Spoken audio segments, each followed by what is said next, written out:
Mudi mzungu nimekuta mara 2. Nilikutumia 3000, nikaidai nikakusamea.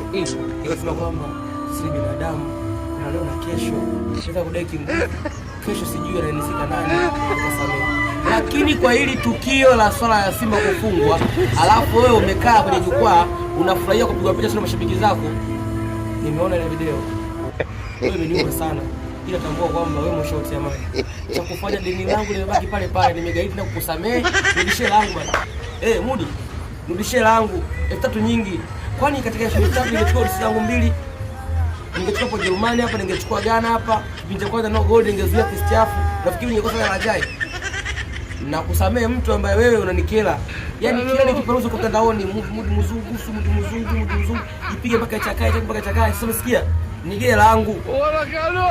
Wewe umeshautia maji Mudi, nigee langu. Tunapitisha mashabiki wote, nashukuru mashabiki zangu. Mimi shabiki yako sijashukuru, nirudishie langu.